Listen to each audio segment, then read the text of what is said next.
He said it without flinching, standing there in the hallway with my mail in his hands like it belonged to him. Wearing that soft smile he uses when he's about to twist the knife. You're better off in a home, Mom. Just like that. Not angry. Not rushed. Just matter of fact, like someone placing an order or changing the Wi-Fi password. I didn't say a word back. I just looked at the envelope in his hand, the one addressed to me, and then down at the key he'd quietly had copied. The one he didn't think I noticed missing from the hook last month? That was the moment. No yelling, no scene. Just stillness. That was the moment I knew I had to go. I'm Eleanor Marriage, 74, and that was the moment I knew my son was waiting for me to disappear. Subscribe and tell me in the comments where you're watching from. Thanks. It wasn't always like that. When he was little, he used to grip my hand so tightly crossing the street that I'd lose feeling in my fingers. We lived in a one-bedroom flat then, before Richard left. And I made his birthday cakes from scratch even when I couldn't afford the electricity bill. There were nights I ate crackers just so he could have warm chicken and rice. He never knew that. Or maybe he did and it didn't matter anymore. Children grow up and sometimes they shrink away from who raised them, like the soil they outgrew. I stayed soft around him longer than I should have.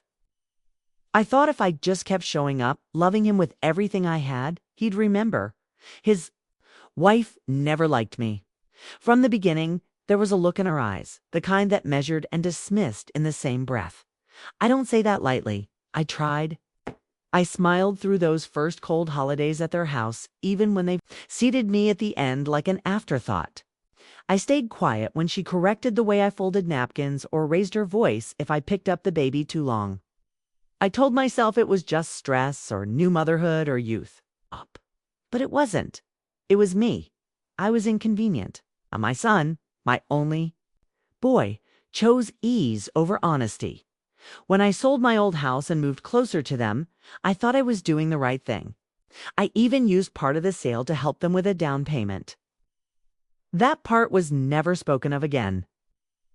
Like most of what I've given, I first noticed the change when they started managing my prescriptions.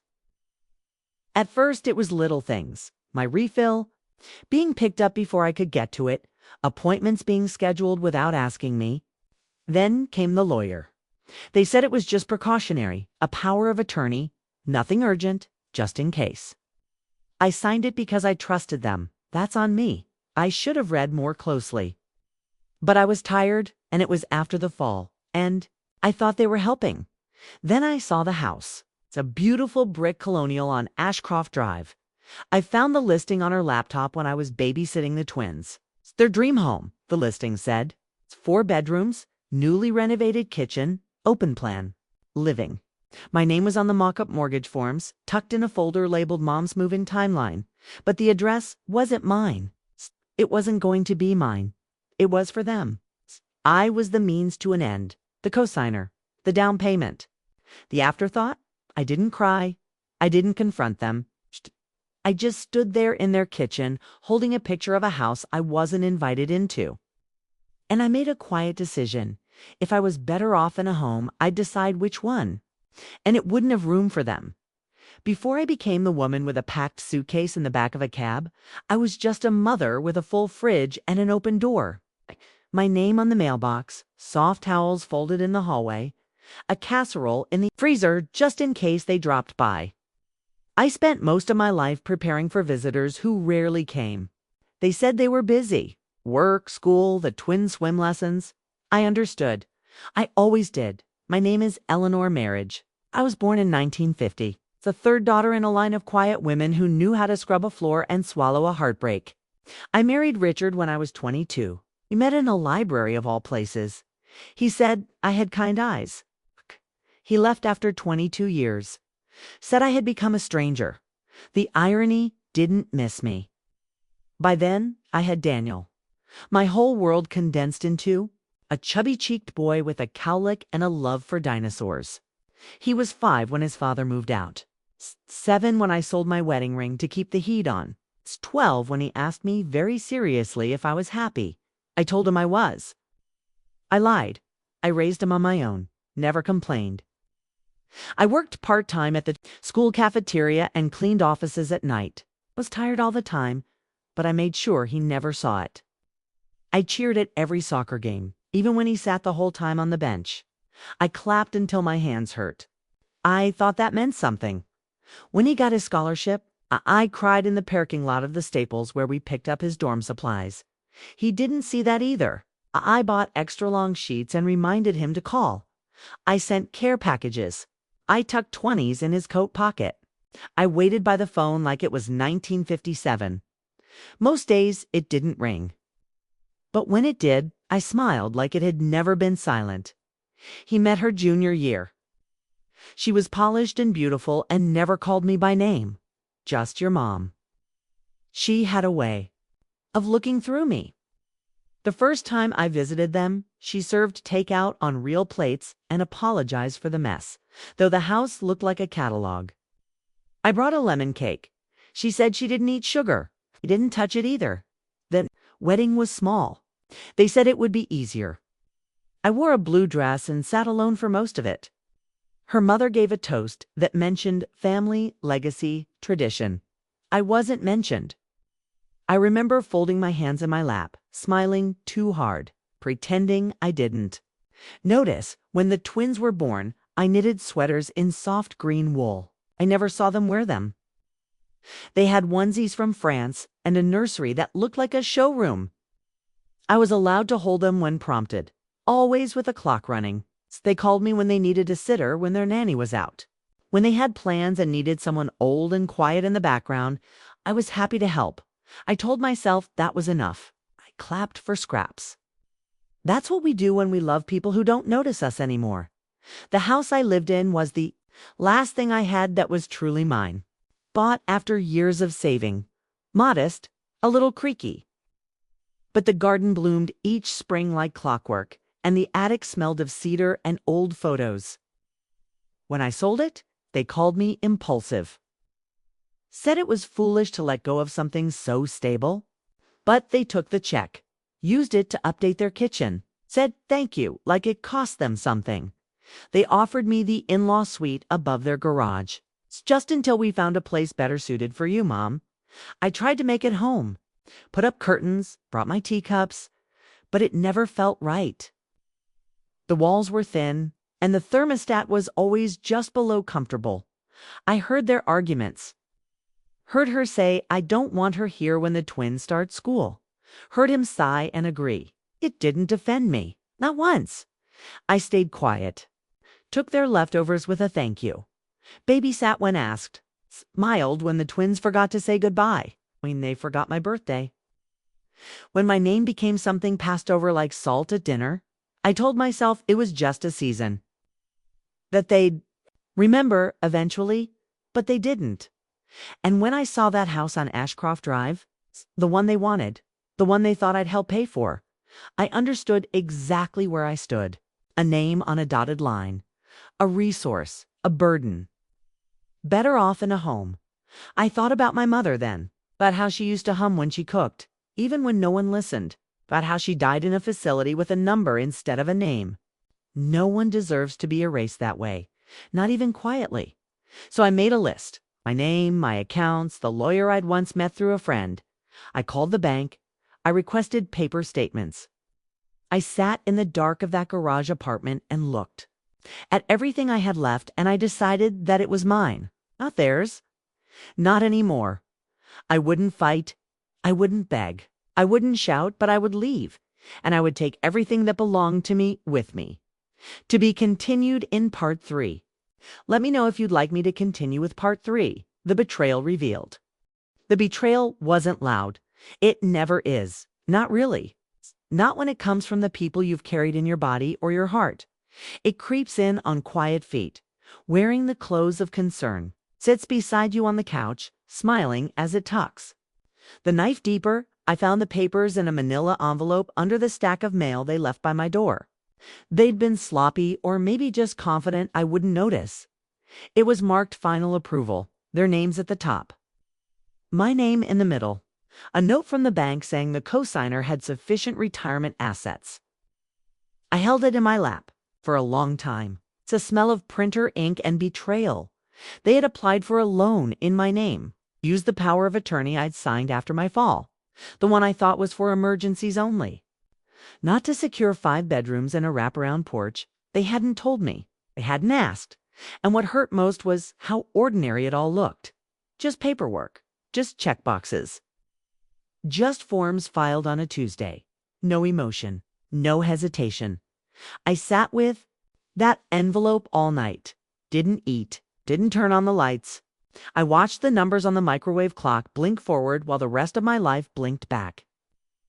The day I signed those papers, the time she placed her hand on my arm and said, "It's just to help us in case something happens." The way he didn't. Look at me, there was a section that required my initials. It had been signed, but not by me. The pen strokes were practiced. It's close enough to pass. I remember the day I left my purse unattended in their kitchen. I had been watching the twins. They said they'd be back by 6, but it was nearly 9 when they returned. I didn't think much of it then. Now I did. The betrayal wasn't just in the loan. It was in the fact that they thought I wouldn't notice. That they believed I had shrunk small enough not to matter. That I was furniture. Background, a name to be used and erased in the same breath. I didn't cry. I just sat very still, the way a deer does when the woods go too quiet. That week, they started dropping more hints. She said, "You must be getting tired of all the stairs." He said, "Wouldn't it be nice to have someone cooking for you?" They spoke of assisted living places as if they were cruise ships. All amenities and cheerful staff. She left a brochure on the coffee table like it had arrived by accident. But I wasn't angry. Not then, not exactly. I was something deeper. A kind of sadness that stretched beyond words. I thought about all the moments I'd brushed off. The gentle disappearances of love. The absence of my photo on their walls. The way she introduced me as Eleanor Never Mom. The time they threw a party and forgot to invite me. The birthday card signed with just their names. No message inside. I thought about how often I'd bitten my tongue until it bled. That week, I began collecting things, quietly, carefully. My birth certificate, the deed to my house, the original one. My social security documents. The bank statement I hadn't switched over to online yet. I made phone calls from the public library. I wrote down names. I read every word of the power of attorney they had filed. It was valid, but not irreversible. There were steps. There were laws, and there was still time. I never said a word to them. I kept making dinner, kept smiling, watched the twins when asked.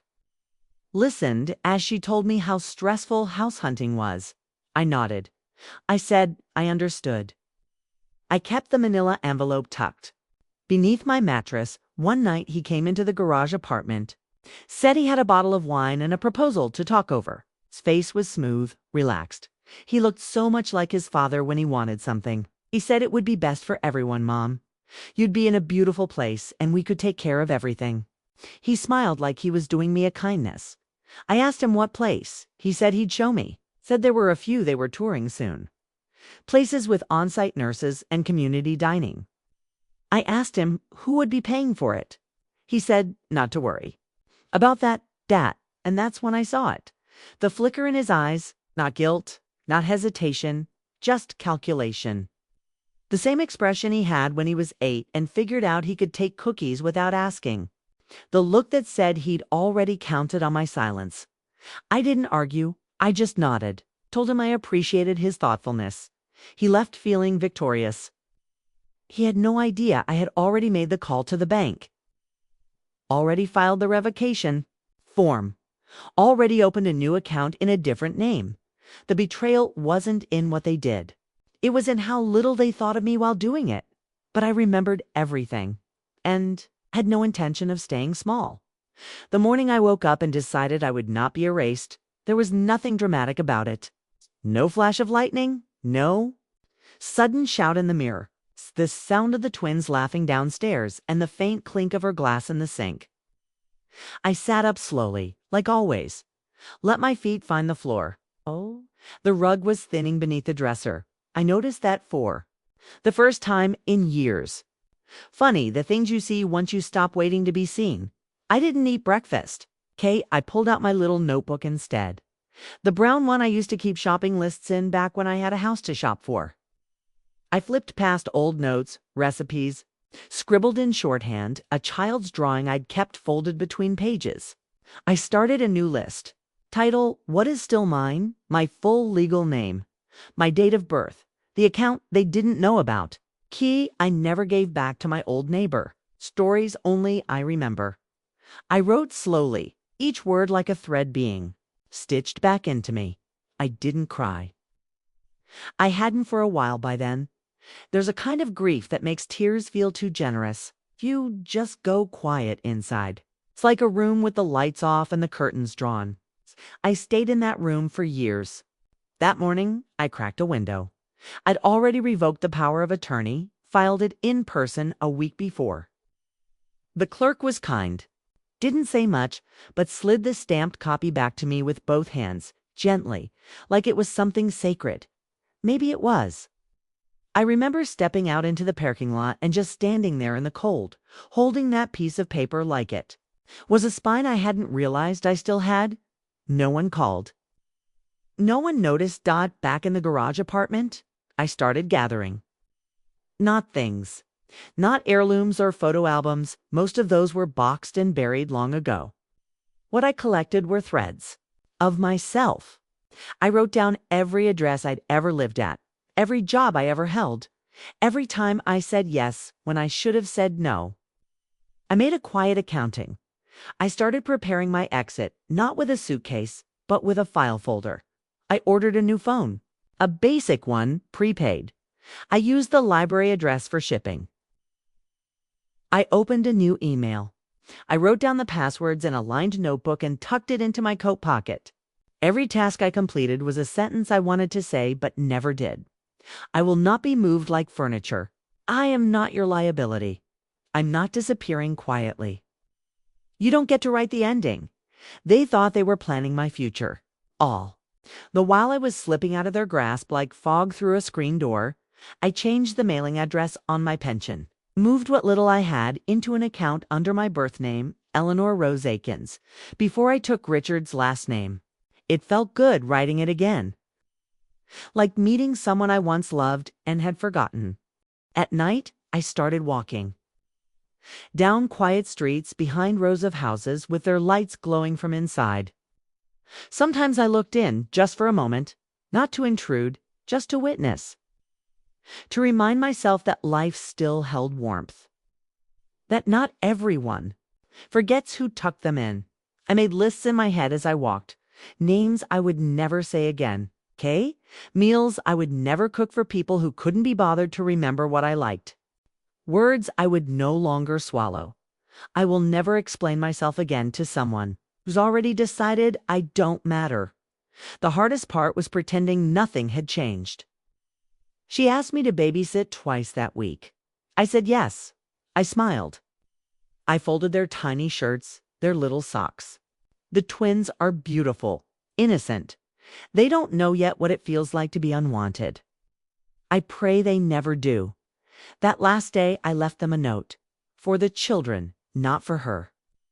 A simple page with a small drawing of a garden and the words, "You were loved here." Maybe one day they'll find it in a drawer and remember something kind. That's all I hope for them, a memory of softness that wasn't conditional. I stopped cooking dinners after that, told them I was trying a new diet. She didn't question it, he barely noticed. The garage apartment grew colder, but I was already gone in my mind, already standing at the door of a different life. I booked the motel under the new name, a small place 2 towns over. Just enough space for my notebook, my folder, and a suitcase that no one packed but me. I used to dream about disappearing. When I was younger, never thought I'd do it at 74. When I closed the door behind me that morning, I didn't look back. The key they had copied was still in their drawer. But the locks no longer mattered. I rode the bus into town. Beside a young woman with chipped nail polish and a baby pressed against her chest. She offered me a piece of gum. I said thank you, It was the first time in months someone looked at me and saw a person, not a project, at the motel. I paid in cash, tucked the receipt in my folder. It felt almost holy, this small room. It's a bed with clean sheets, a lamp with a working bulb. Silence. That wasn't judgment. I sat at the edge of the bed and listened to myself breathe. I hadn't done that in a long time. This wasn't freedom, not yet, but it was the breath before it, and that I knew was mine. The motel smelled faintly of bleach and old curtains. The carpet was worn through in places, and the paint on the windowsill was cracked like a map of all the places I'd let myself vanish. But the key was mine. That was enough. It didn't click in someone else's lock. It turned for me in my hand with my strength. That first night, I didn't unpack. I just sat on the bed, still wearing my coat, and looked at the folder I'd carried like armor. Everything that mattered fit inside it. The notarized revocation of power of attorney, the updated bank information, the change of address confirmation for the pension office, my new ID, temporary for now, but with the name I chose, the name I was born with. A name that hadn't been passed through anyone else's hands or written on the deed of someone else's future. It was a quiet kind of power. No courtroom, no confrontation, paperwork filed on time, and choices made with care. That's how I took myself back. Not with a scream, but with a signature. They didn't know yet. I imagined them in their house, the one they thought they were getting, sipping coffee they hadn't paid for, dreaming dreams I'd unknowingly funded. I pictured her flipping through listings, telling him about backsplash tiles and open concept kitchens. I pictured him nodding, texting the mortgage agent saying, "Yes, go ahead. My mother's on board." That's the part that stayed with me. The arrogance in that unspoken assumption. My mother's on board. I left a note. Not for them, for myself. A little square of paper folded in my wallet said, "You are not theirs to manage. You are not theirs to store. You are not theirs to explain." I used cash for the motel. Opened a post office box the next morning, bought a cheap prepaid phone and programmed only one number into it. The lawyer I'd found online, a woman who called me ma'am, but listened like a daughter. She had a soft voice, but her spine was made of steel. When I told her everything, she didn't flinch. Said she'd seen worse. Said it was always family. Said I wasn't alone. I didn't cry during the call. Not afterward either. I just felt clean. Like someone had opened a window in a house that had gone stale. I walked back to the motel with both hands in my pockets and the wind tugging at my collar like it had something to say. Later that day, I took out the little spiral notebook and started a new page. What they don't know? They don't know I closed the joint account. They don't know I changed the emergency contact. They don't know I've kept every voicemail and every email since January. They don't know I saw the text she sent to her sister, the one that said, "I think we're close to getting the house. She'll be in a home by summer." They don't know that I don't plan to return. In the motel drawer where the Gideon Bible used to be, I tucked the old house key, the one to my real home, the one I sold to pay down their debts. I placed it beside a seashell from the garden and a photo of me and Daniel when he was 6. In the picture, I'm holding him on my hip, smiling like I still believed love could be enough. I left that drawer open for the rest of the day. Just let it sit there beside me as I wrote down everything I remembered. Not the betrayals. The parts. Before that, the Sunday pancakes. The way he used to fall asleep on my chest while I read. It's the time I sewed a stuffed elephant from his old socks and he named it Sheriff. I wanted to hold the whole memory of our life, not just the fracture. There was peace in the sorting. I bought a simple phone case and a small padlock for my suitcase. I moved my legal documents to a fireproof envelope I'd picked up from a hardware store. I booked another room at a different motel 3 towns over. One night, one step. I wasn't running. I was reclaiming space. On the 3rd morning, I bought myself a cup of coffee and didn't feel guilty. No one was watching the budget. No one was asking how much I spent. I took it to a park bench and sat there with the birds, the breeze. And no one to impress. And when my phone buzzed that afternoon with a message from Daniel, just a casual checking in. "Everything okay, Mom?" I smiled. He still didn't. No, he thought I was upstairs in the garage apartment folding laundry. He thought I hadn't noticed. I didn't reply. Silence is a language. Sometimes it says more than anything else. That night, I opened the file again. Read every line. Checked. Every detail. I had done it quietly, legally, completely. I was untethered and they wouldn't realize, till they tried to use me again and found I'd already left. I lay down on the stiff motel sheets and breathed in the scent of detergent and dust. It wasn't comfort, not yet. But it was mine, and that was the first night I slept through without waking once. It started with a missed call. No voicemail. It's just a single ring at 6:12 a.m. The hour Daniel usually left for work. I stared at the screen and let it go dark again. A second call came 20 minutes later, this time from her number. I didn't answer that one either. By noon, there were 5 missed calls between them. Still no voicemail, still no message. Just a sudden awareness on their end that something had shifted. That the ground they were standing on, the ground they thought I wouldn't dare step off of, had moved beneath them by the time the 6th call came in. I turned the phone off. Let them wonder. That evening, I walked 2 blocks to a laundromat and folded my clothes in the hush of humming dryers and detergent air. A young woman beside me was singing softly under her breath to her baby. I smiled, she smiled back. There was a quiet peace. In that moment, a reminder that the world still held softness in places where no one tried to own you. When I got back to the motel, I turned the phone on just long enough to check my inbox. 8 emails. The subject lines told the story. "Where are you?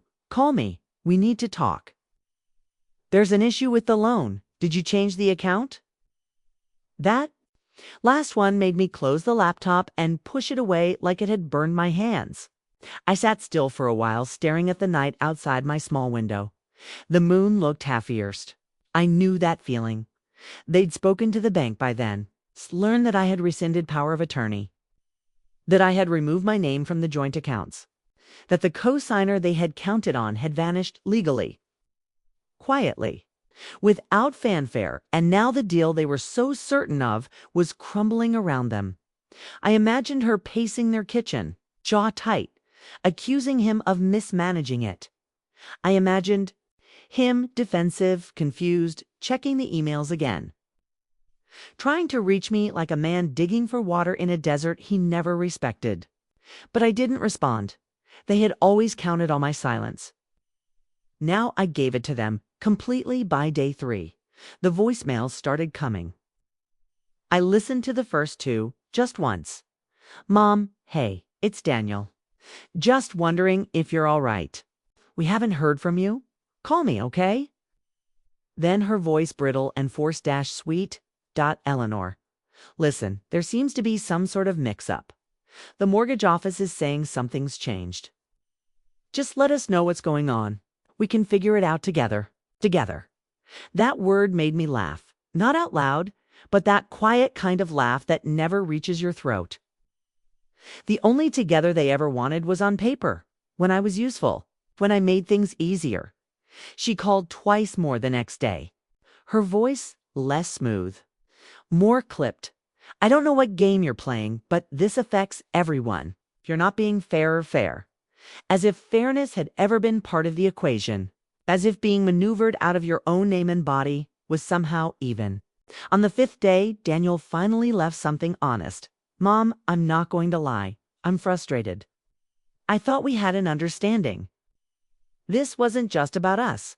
This was about making sure you were safe and secure." "What are you doing?" I replayed that one. Not because I needed to hear it, but because I wanted to memorize the sound of his voice trying to sound hurt when what he really was afraid. Not for me. For what they'd lost. I didn't delete any of it. I recorded the voicemails, saved the emails. I printed every single message at the library and kept them in a folder labeled documentation, post-exit, just in case. They posted on social media too. I saw it from a public account. Her post was a smiling photo of the twins. The caption read, "Grateful for the things we still have. Trust is fragile. Family matters, a few hearts, a few comments." I didn't look at the rest. Daniel's post was a little less subtle. A photo of a hallway, boxes stacked near the door. Sometimes people change. Sometimes they don't. You do what you can and move on. The comments said things like, "Hang in there, family. Drama is the worst. She'll come around, just keep loving her through it." They didn't know anything. But people rarely do when they only read the headline.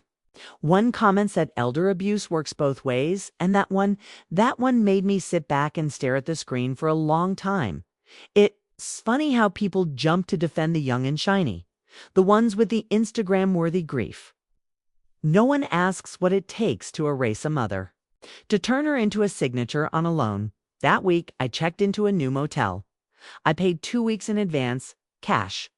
It was a little cleaner, a little brighter.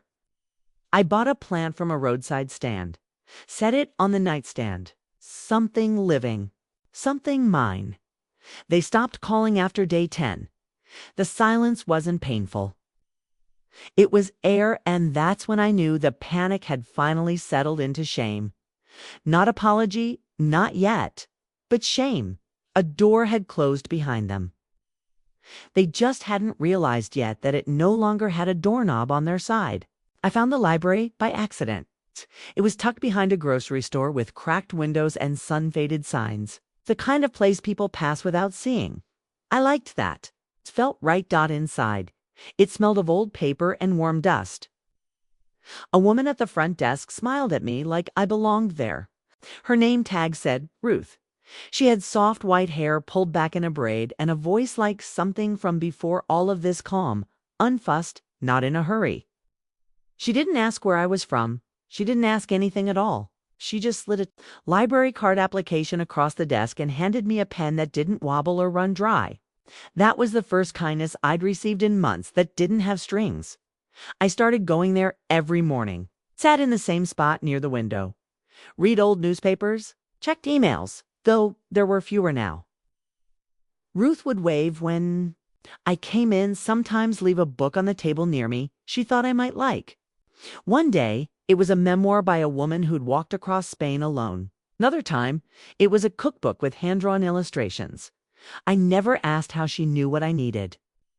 I think some women just know, especially the ones who've been dismissed.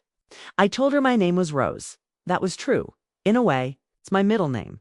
My grandmother's name. It's the name I used to sign for the room. It felt like a part of me I'd stored in the attic and finally remembered to bring down. I didn't tell her what I was running from. She didn't ask. We talked about books, about tea, about the weather and the way birds start singing earlier in spring. It was the kind of friendship made of silence and small things. The kind I'd forgotten could still happen at this age. In the afternoons, I'd walk through the little town. There was a park near the edge of the lake with benches that didn't wobble and ducks that waddled up if you had crackers. I started bringing a thermos with me, something warm to sip while.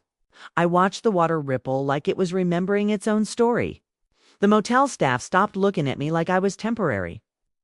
The woman at the front desk started calling me Miss Rose, asked if I wanted extra towels, told me which local bakery sold die-old bread at half price. It was a soft kind of belonging. No one here knew what I'd been. No one expected anything. I could just be. I began to keep a new notebook. The cover was pale blue. Inside, I wrote things I'd forgotten to say. Not to them, not to Daniel or her.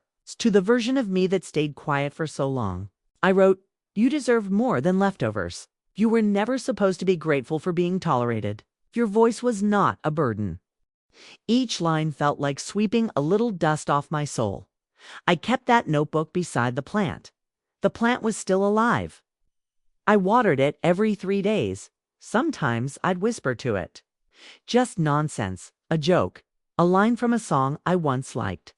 The plant never flinched, never looked away. That mattered more than I can explain. One morning, Ruth asked if I wanted to help sort returned books. "Just something small," she said. "Only if you have the time." I said yes. I shelved novels with broken spines and reference books from the 90s. I dusted shelves. I fixed the corner of a ripped poster with clear tape. When I left that day, my hands smelled like lemon cleaner and paper. I felt tired in the good way. The way that tells you you've been part of something, even if only for an afternoon the next week. She introduced me to a woman named Anna. Early 40s brown curls always pinned up in a messy knot. She ran a soup kitchen on Wednesdays. Said they needed someone to help prep. Someone who didn't mind quiet work with a sharp knife. Instead, I could peel potatoes with my eyes closed. Turns out I couldn't. Not anymore. My hands are slower now, but no one rushed me. Anna handed me an apron and told me I could sit while I chopped. We made lentil stew and sandwiches wrapped in foil. I passed out trays, said hello to people who didn't look through me. A boy with a backpack smiled at me and said, "You look like my grandmother." I said, "I hope she's kind." He nodded. "She is." That was the first day I realized I hadn't thought about Daniel in nearly 24 hours. I no longer woke up waiting for a message. I no longer checked the phone hoping or fearing. I had a new rhythm. Mornings at the library. Afternoons in the park. Wednesdays at the kitchen. No one here asked what I used to be. No one here tried to decide what I should become. And that was freedom. Some nights, I'd sit by the lake and write little pieces of memory in the blue notebook. Not the painful ones, just the scraps I wanted to keep. The way my son used to laugh when I kissed his nose. The time I spilled soup in his hair and he forgave me in 5 seconds. I wasn't trying to rewrite what happened. Just wanted to remember that I had loved and it had been real even if it ended badly. Sometimes love doesn't die, just walks away and changes its name. I never told Ruth the full truth. Never needed to. Some friendships don't need the backstory. They just need the presence. She always walked me to the door when I left. Said, "See you tomorrow, Miss Rose." Like it was a promise, and I started to believe it. I was folding napkins in the church kitchen when I saw him again. I knew it was him before I turned.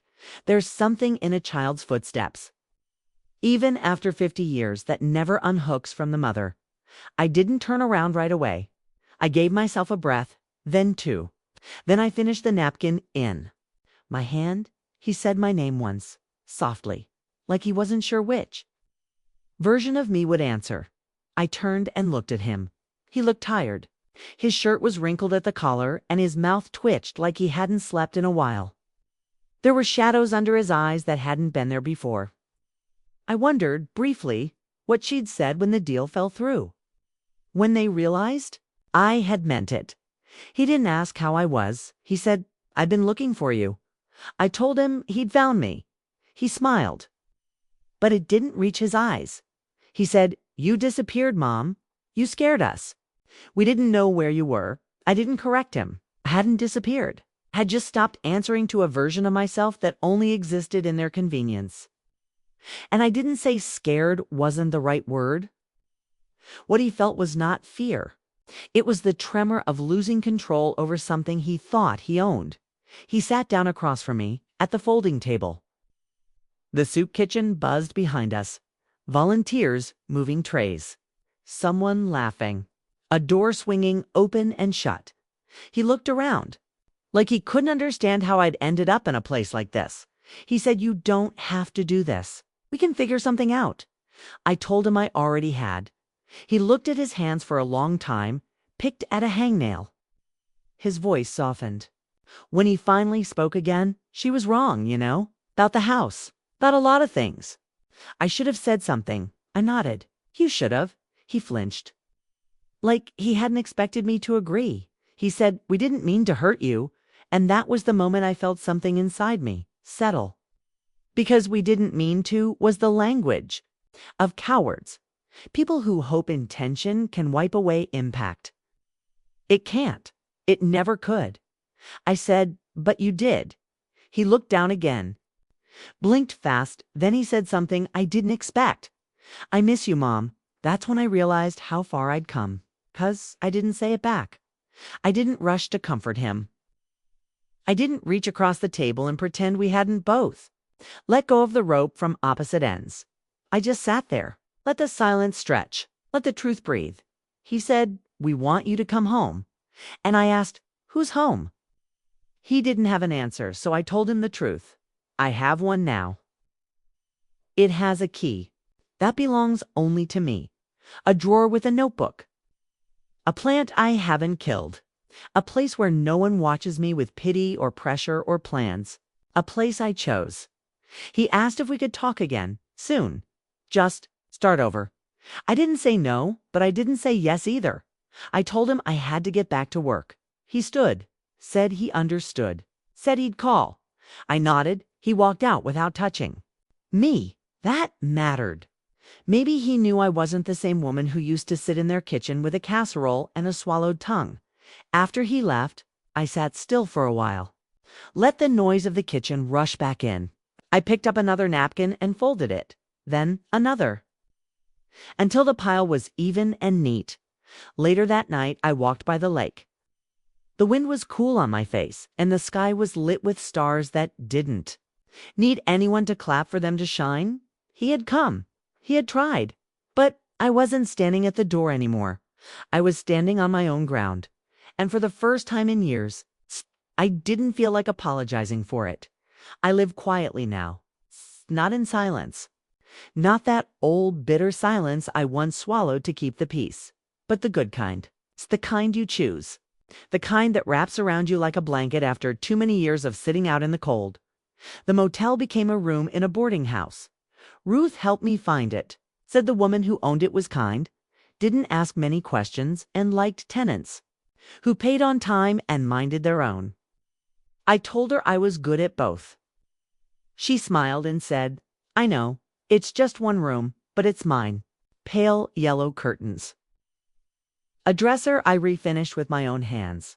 A bed that creaks, but in a way that sounds like it's trying. There's a small wooden desk where I keep my notebooks. The blue one, the brown one, Denal, a third red cover.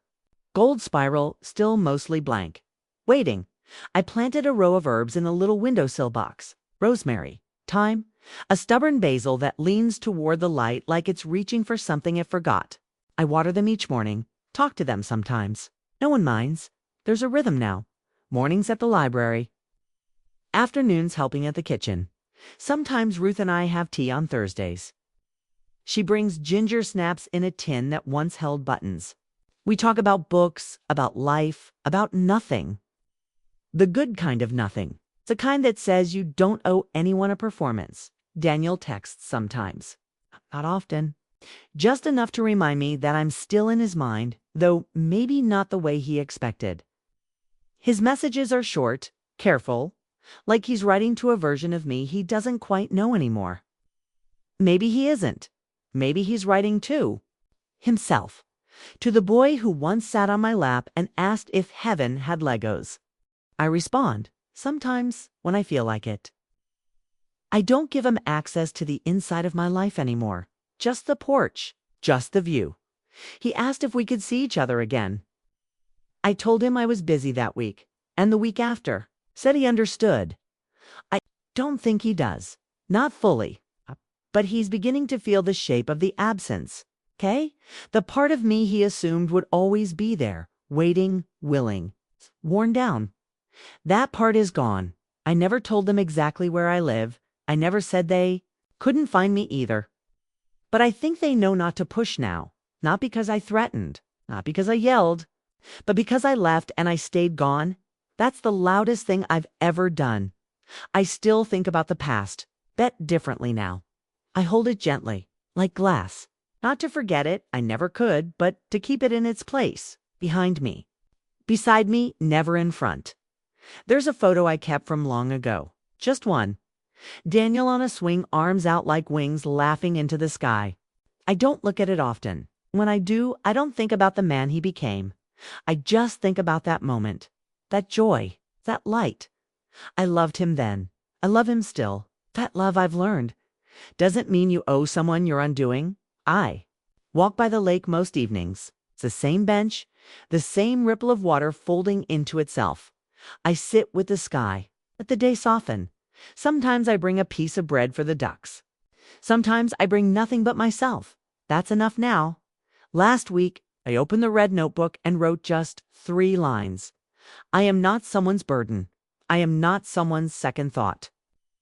I am not someone's ghost.